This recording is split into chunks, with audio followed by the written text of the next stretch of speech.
Hello and welcome to the Temple of the Silver Stars public class series selection from Magick Without Tears. My name is Ruth and with me is Rex. Say hi, Rex. Hello.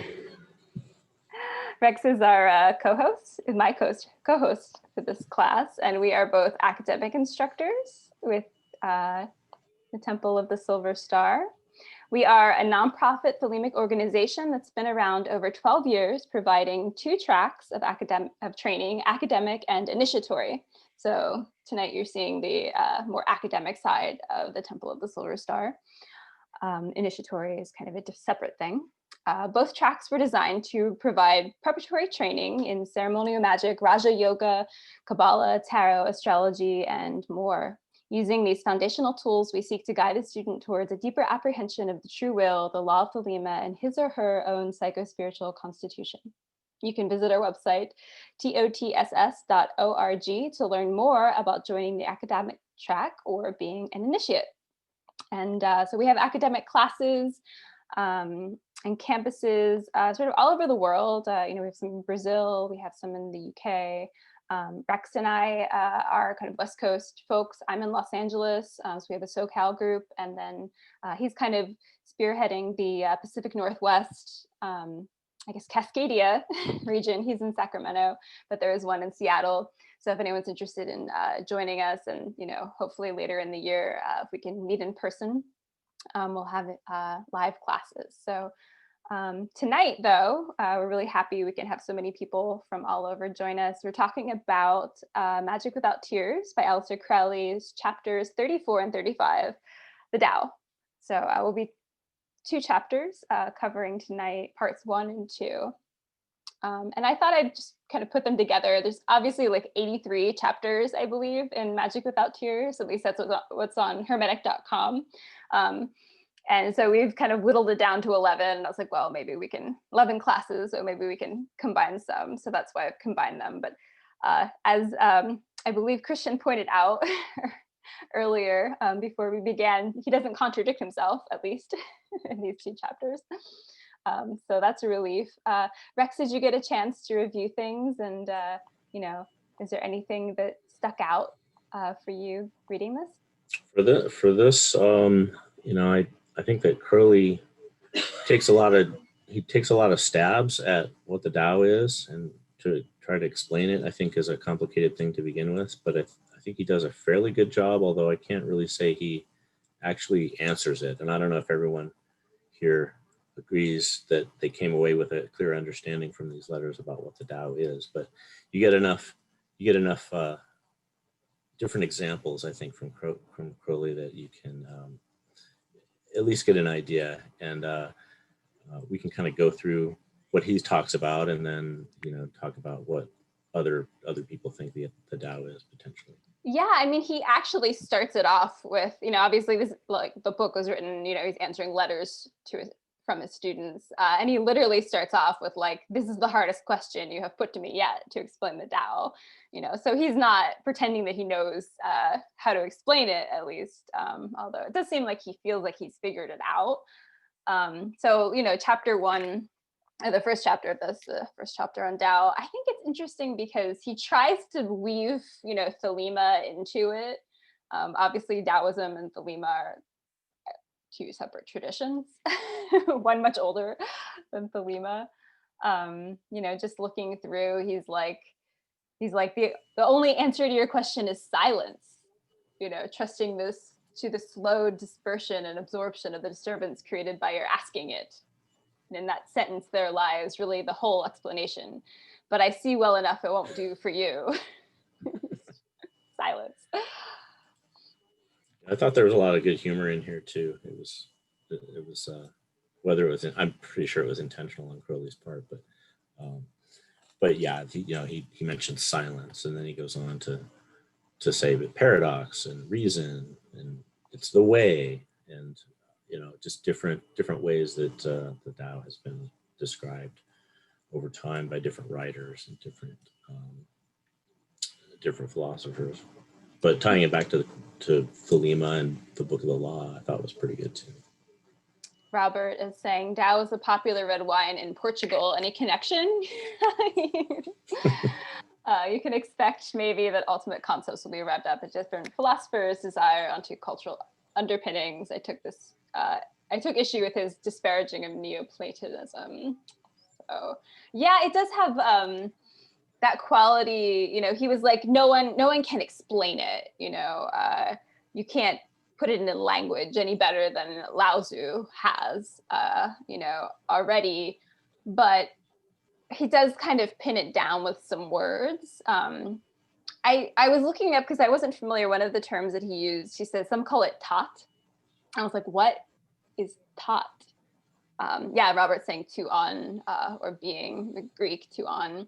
Thoth is actually one of the three mantras found in the Bhagavad Gita. Thoth is the secret mantra of Parabrahma, who is like the supreme being. So I was like, oh, that's interesting. He tries to tie it even into like a Hindu framework. The supreme Brahma, which is beyond all descriptions and conceptualizations. It is described as the formless, or the sense that is devoid of Maya, that eternally pervades everything everywhere in the universe, and whatever is beyond is the Parabrahma. So sounds like a pretty good description for the Tao.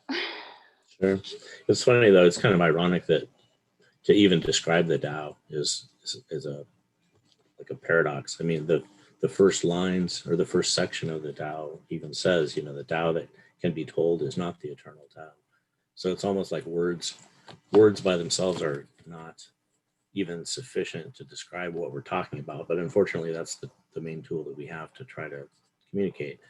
But it's going to fall short no matter what we say, or no matter how we describe this thing that we call the Tao. So it's kind of ironic, but it's great to take some stabs at it. Yeah, he actually points to, I don't know how many of you are familiar with the Book of Thoth. This Crowley book is like, you know, sort of his companion to his Thoth deck that he and Lady Frida Harris created. But within it, you know, it describes each trump and then kind of the Kabbalistic, you know, associations with like the suites and the elements. It's a great book, but he actually references, you know, the Fool card. And he's like, you should read the book of, I explain all this in the Book of Thoth. And he points to like the Fool card. And so I was like, okay, what do you say about the Fool card? I pulled it out today. And, you know, he says, it's really important feature of this card that its number is 0. It represents, therefore, the negative above the tree of life, the source of all things, the equation of the universe, the initial and final balance of opposites. Air in this card, in the Fool card, therefore, quintessentially means vacuum, which I thought was a really interesting sort of, you know, air is a vacuum kind of description of what Tao is. That paradox, you know, that he talks about coming back. And then he actually, we do have the translation available of the Tao Te Ching that Crowley did a translation of it. I posted it in the chat window. And it's funny because chapter 2 is actually the introduction that's found on this, it's on sacredtext.com. I'm not sure. I don't own a copy of it physically, so I don't know if this is included with a physical copy, but chapter 2 is literally just the letter. It's just the introduction. I'm not sure if he wrote the introduction and uses it as a letter, or if it was a letter and he kind of stuck it on as the introduction in that version. Yeah, I think he basically just took his introduction and just tagged it into the letter that he sent to his student. Yeah, a little copy and paste job. Mm-hmm.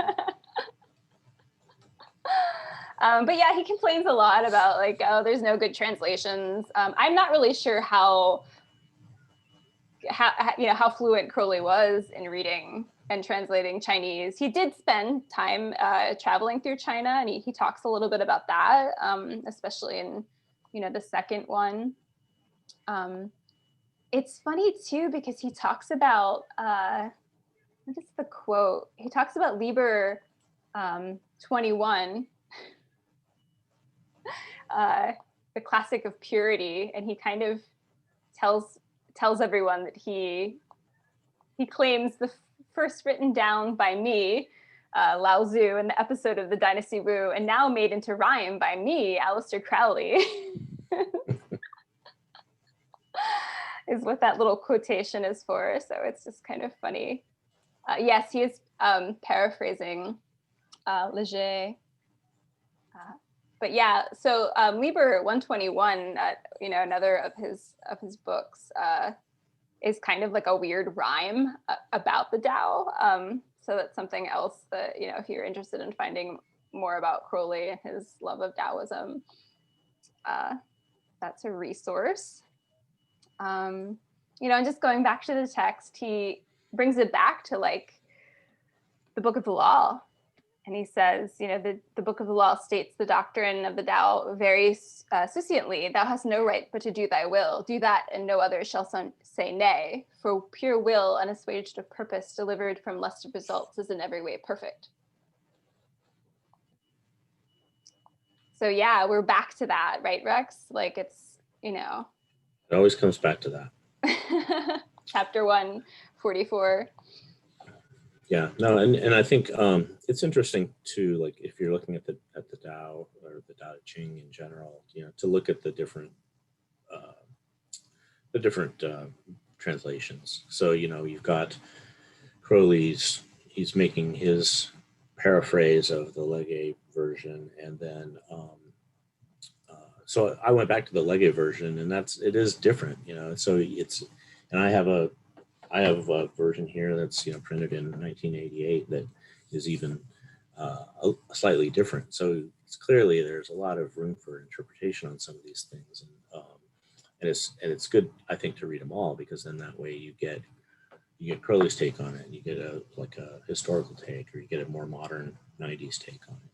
Yeah, I feel like he's really trying to relate it back to, you know, the Book of the Law and Thelema, when he talks about it. He's like, okay, how he's obviously like Taoism, you know, shines in his world and is a big, bright, sort of beautiful concept, and he wants to embrace it and figure out how it sort of he can, you know. Thelema is very syncretic. It involves many different traditions. So he's trying to figure out how he can relate it to, you know, the Book of the Law. Which I think he does pretty well, actually, and Thelema, and I'll get to that in a minute. But just also, like, I think we should too keep in mind, like, you know, with our hindsight 2020, living in 2021, and looking back at this Victorian Englishman going to China, you know, you have to wonder how much of this is him kind of projecting his own sort of romantic notions onto this philosophy. You know, how much of it did he understand within the context of the Chinese religion, you know. So that's something I believe a lot of, you know, current Taoists in the East, sort of the critique is that people kind of romanticize Taoism from a Western standpoint. So, you know, just something to keep in mind as you're reading it. This, you know, I don't believe he was like an expert Chinese reader or speaker. He did spend time, I believe, in Southeast Asia, in like 1904 and 1905. So, you know, he did live it, but that would be my sort of caution. Yes, and Robert is pointing to the desolation called America. He goes on to in the second one. Right. Yeah, and Robert says he compares the ultimate Platonic concept of on, the Greek on, to exist with Tao, but that is problematic in his opinion. But as soon as he references the way as an expression of the Tao, he begins to reference another Platonic concept that may be more useful, what Plato called the good. This is not what we mean by good as English speakers, Rob was explaining. Yeah, and Ursula Le Guin did a translation, Christian says. So yeah, I think the Tao it's kind of ripe for us Westerners, especially, to project what we want, you know, onto it, and to take what we can, what's missing, I think. And I think Crowley did say that, you know, in the European tradition, the Western tradition, the concept of the Tao is missing. So I think this is kind of his attempt to sort of place it and say, this is an important concept that maybe we should integrate into our thinking and spirituality. To me, you know, he keeps coming back to it as an idea of motion. You know, he says, the ideal analogy seems to be the planet in its orbit that is a true motion. It meets the minimum friction of a circumambulant in space. You know, and you know, to me, it's like, oh, okay, well, if you as a person are going on your true will and your true path, then, you know, that seems like a really obvious analogy. You know, I wanted to go over this mostly because my favorite part of Magick Without Tears is when he talks about the Tao as the fifth power of the Sphinx to go. So this is in part one. I just think it's like such a cool sort of addition and innovation to the four powers of the Sphinx that I love it. Rex, how do you feel? Oh yeah, I mean, he threw in the quintessence, I guess, as it were, as far as the four powers of the Sphinx. And I think too, it might be before he gets into the four powers part of the discussion, I thought the example that he gave, it was a practical example of the Tao in action, was when he would mountain climb. And he said that, you know, he never jumped, he never grabbed, he never made a sudden violent movement. Therefore, with thin, smooth arms like a young girl's and legs tough enough, it is true, but always slow and steady, he used to find himself at the top of the mountains that had beaten everybody else. And I think that's an example of the type of doing without doing, or, you know, action by inaction that the Tao is. That's an aspect of the Tao that's a good example of that. Robert says, the conflict in Thelema, you discover your true will and then you do it. But in Chinese philosophy, you cannot actively do the Tao. So I guess, you know, pure will, unassuaged purpose, delivered from lust of results, is in every way perfect. So if you're not actually doing your true will, if you just allow it to unfold, perhaps you could come up with a middle ground for there. And yeah, Rex, to come back to your point about like how he kind of cites examples, he also goes into the meditation technique, which I'll butcher its name. It's the Mahasapipatthana meditation technique he mentions. This is something he talks about in 8 lectures on yoga as well. And, you know, in 8 lectures on yoga, he says, this is something that the Buddha claimed could bring full attainment if you practice this form of meditation. And in 8 lectures on yoga, he says, you begin by taking some simple bodily functions, such as breathing, and you keep noting what happens. You say, like, I'm breathing in and I'm breathing out. And incrementally, you just kind of start to feel like, oh, there's air. And then, you know, you have the perception of the sensation of breathing. And he says, by the end, one remains with nothing but the bare consciousness of existence, of such a tendency. So it's not even like you exist. You're like, well, there's a tendency of breath.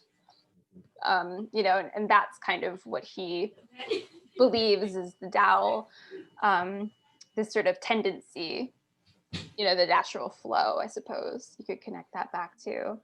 And he also says, and, you know, coming back to like, we were talking about, you know, the crossing the abyss and the dissolving your form. He even talks about that. He says, you know, everything of which we can say in any way, be aware, may be interpreted in some function of the structure of the Tao.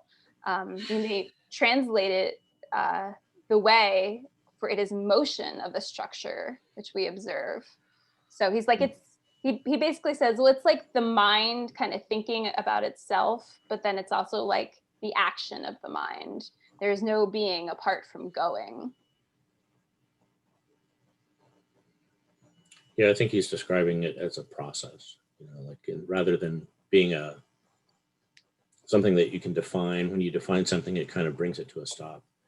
What we're talking about is something that is outside of that scope, and so it's movement, it's doing, it's being, but it's in an active way of being.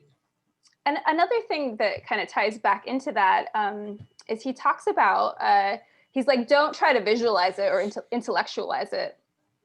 He says, he actually tried to do something similar to this, and he references a guy named Charles Hinton in this book, Fourth Dimension.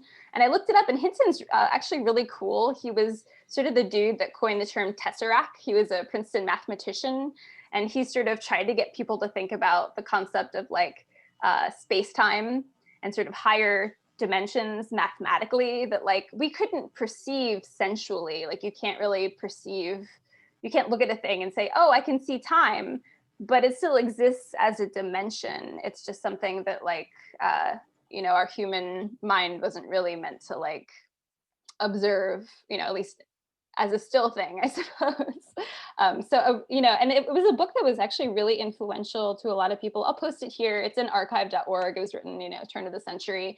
And he's kind of believed to be one of the first sort of sci-fi writers too. He looked like a really cool dude. And there's illustrations of like these tesseracts that he's drawing. So the cubes, but sort of cubes in time moving. You know, and to me that really, it goes back to like the science element and the scientific illuminism within Thelema and how we can relate it to like, you know, people observing physics. And, you know, if you think about physics and like, okay, I'm going to define a thing.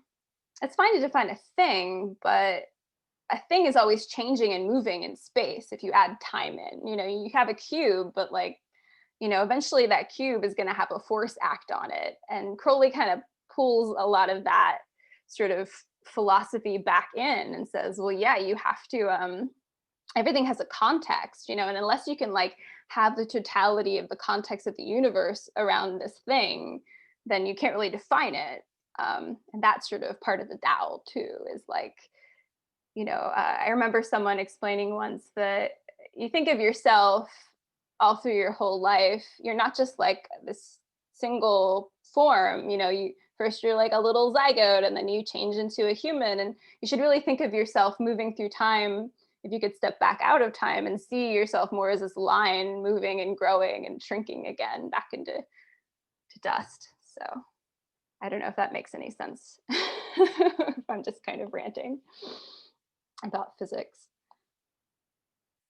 Robert says, avoid conceptualization, stop making sense. And you may ask yourself, my God, what have I done? Talking heads. Yes, David Byrne is a Tao master, same as it ever was. And Crowley even says that. He says, this belongs to the Neshama. And so the Neshama is a Kabbalistic psychology concept. You know, you have like the Yekida, which is kind of like the physical body, the Ruach, which is sort of like the person and the personality that's conscious. And then above that, you know, Kabbalistically on the Tree of Life would be like the Neshama. And the Neshama is kind of like this higher unconscious state. And Crowley references that. He's like, yeah, this is a neshamic concept. So you can't even really like grab it with reason. It doesn't make any sense if you try to do that. And so it's funny because he does, you know, he keeps using sort of like the word reason to explain it, but he's like, it's not even really like us trying to reason through something. It's more like reason itself, I suppose. Yeah, he's just kind of restating. I don't know. I felt like at some point he was just like, well, you can think of it this way, or you can think of it this way, you can think of it this way. But ultimately, it's restating it in different ways in itself is a way of not boxing in that idea. And again, by not defining it, the truth is dynamic and it's free from any definite answer. It's in a lot of ways. Yeah, and I think, you know, just going back to that, you know, the 4 powers of the Sphinx that he builds upon into the 5th power. And I'm just harping on this because, you know, in a lot of sort of the magical tradition, initiatory systems, you build on like the 4 elements. And I was trying to find sources for the 4 powers of the Sphinx. So the 4 powers of the Sphinx is, you know, to know, to will, to dare, and to be silent. And it actually, the earliest reference I could find to these powers was Levi and his transcendental magic, sort of like where it first comes up.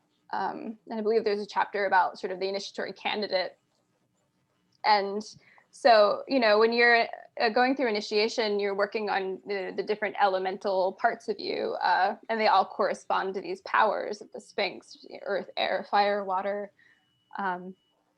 And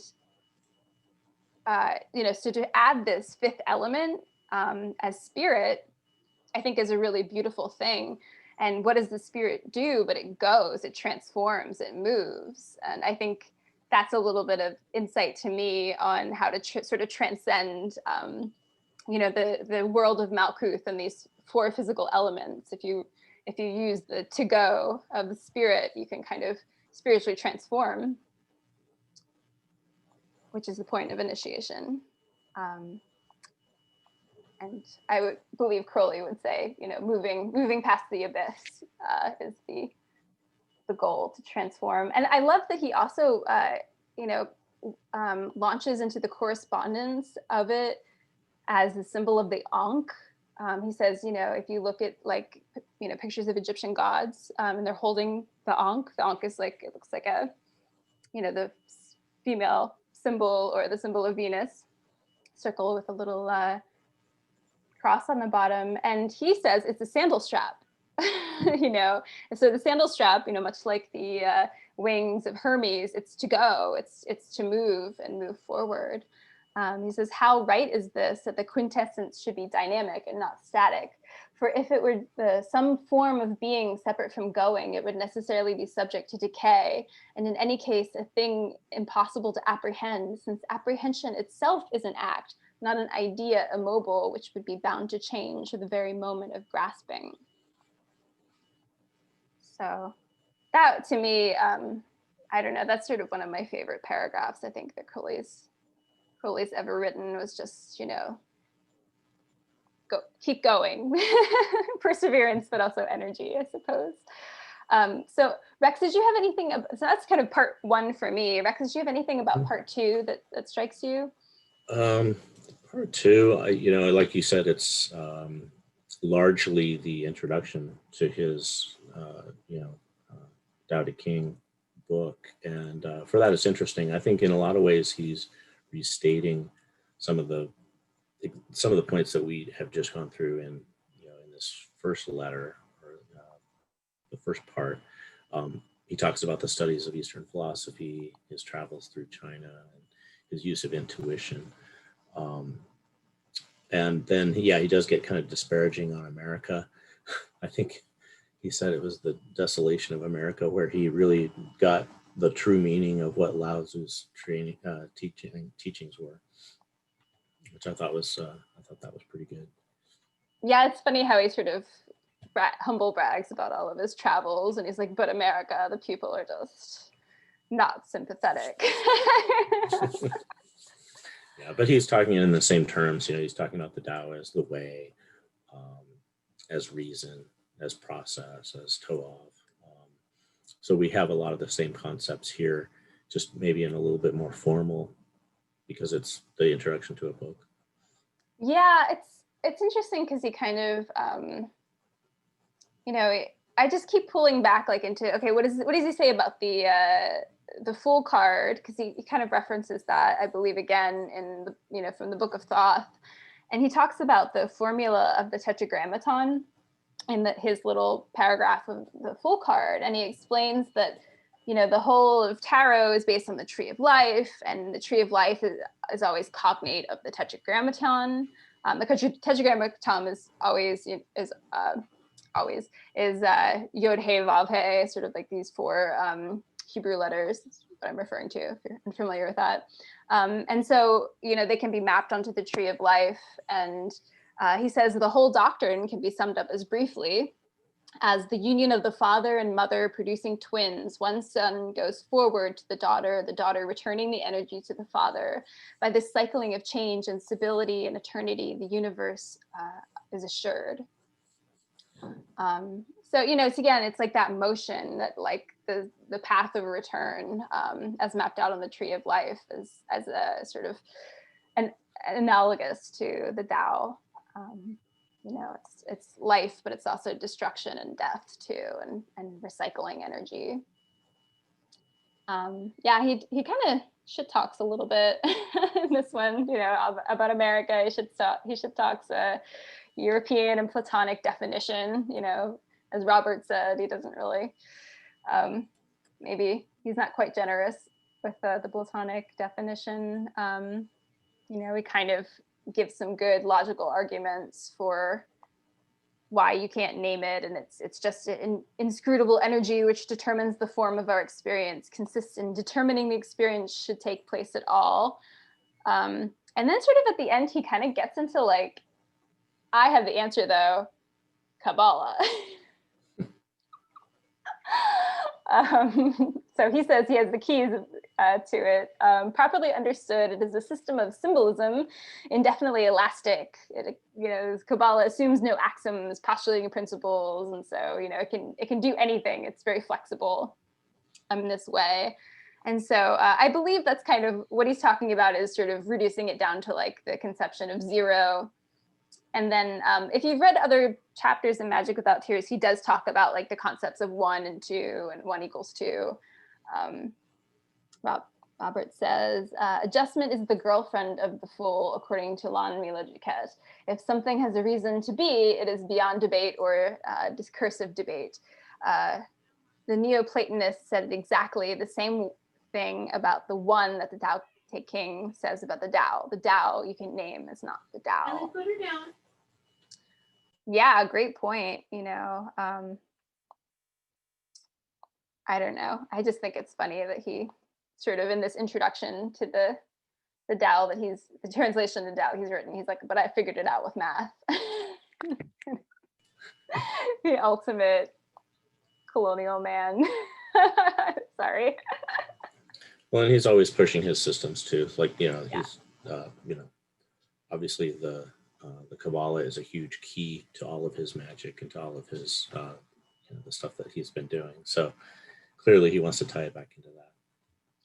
Jason says, the only thing that made me actually understand the Tao was attempting to put it into practice. The ideas found in the Tao Te Ching, the footnotes sort of translates the translation into Kabbalistic terms has helped me a lot. Putting into practice is mega, mega subtle. Yeah, and Crowley points that out a lot. He's like, you just have to live it. You can't reason it, you know, and that's part of what he's saying. Like, it is a neshama concept. It's like a dream or, you know, something that we can't quite comprehend with our logical human minds. And to be fair, like, his system of math is not generally what we would consider like a very scientific system of math. It's more like an artistic, I think, system of math, especially gematria.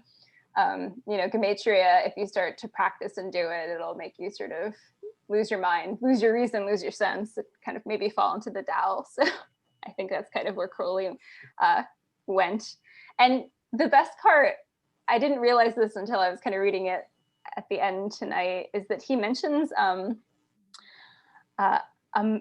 Amalenrah, yeah. Yeah, Amalenrah. Rex, what do you know about Amalenrah? Because I looked it up and I was like, oh, this is the Amalenrah working. Yeah, I've heard of the working, and Yeah. I guess that's tied into his work with Lam. Yeah, I think it's, I know that he did like Robert is saying it's Cefalu. I believe he did a working in New York, because this is, so he's referring to like a retreat that he did on the Hudson River in New York, and talking to this adept. And, you know, we kind of have to assume this is sort of him talking to perhaps a preternatural intelligence or a, you know, a secret chief or a master that's not incarnate. That's not a, you know, in a body that's incarnate. So I was thinking, you know, is this Lamb that he's sort of talking to? Robert is saying the working told Crowley to find a place, Cefalu, and write book 4. So there we go. Robert with the good history, educating us. But, you know, that's kind of a little interesting insight into him loving the Tao. And it wasn't in China, it seems like, that he even really like had this magical experience. It was in, you know, this retreat in Hudson, New York, where he says that I appealed to an adept named Amalenrah, who was at that time in almost daily communication. And so I'm going to assume, we can go ahead and assume he's like talking to this like spirit or being that's not, you know, in a body. So that's sort of fascinating. He came readily to my aid, exhibited to me a codex of the original, which conveyed to me with absolute certitude the exact significance of the text. And, you know, about the translation that he did, he says, I merely had to paraphrase, I think he's referring to Leger's translation in the light of actual knowledge, the true significance of the terms employed. Anyone who cares to take the trouble to compare the two versions will be astounded to see how a slight remodeling of a paragraph is sufficient to disperse the obstinate obscurity of a prejudice and let loose a fountain of flood of living light to kindle the gnarled place of stowed scholarship and the burgeoning blossoms of lyrical flame. Wow. That was great. So Crowley got inspired. Yeah, and he wrote it in 3 days. So he wrote his translation in 3 days. And so, yeah, it's online. It's on Sacred Texts. You know, if you guys want to take a look. And as we said, the introduction will look very, very familiar. I'll post the link if you guys want to read it. It's basically the second letter that we went over tonight, chapter 35 in Magick Without Tears. So now we have some insight into some of the recycling that goes on in the Crowley publishing world, perhaps. But, you know, it's a great commentary, and the insight's really important and cool. And yeah, now we know. Is anyone, I just want to open up the discussion. I've been talking a lot. You know, if anyone has, you can turn on your microphone or your video if you want, or chat. Just be aware, you'll be on YouTube if you're, if you want your video on. I'm kind of curious if anyone got a clear idea of what the Tao is from all of this, or if anyone has thoughts about that. Are you asking us to define the Tao? No, not necessarily, but, you know, I mean, did Crowley answer your question, I guess? You know, if you were asking the question, did his response answer it? I think I have my own answer to that question, but I was just curious if this was helpful. Yes, very. Did it give you more information than you had before? Yes, it did. Very much so. Thank you. That's good. Cool. 93s, yeah. Fabian. Cool. Well, thank you, everyone. I mean, unless anyone wants to say anything more about the Tao, I don't want to keep you all night. Obviously, we all have dinners to eat and doom scrolling to do. So let's get back. But this has been a nice break. And so, yeah, next week we'll be going over January 13th, we'll be discussing thelemic morality, chapter 49. So if that's on hermetic.com, you can read the text, and should be good. I think morality is a theme that might make a comeback in the next few years. I don't know. You never know. Maybe not. All right. Thank you, everyone. Cool. Yeah, thanks for everyone. Thanks for joining us.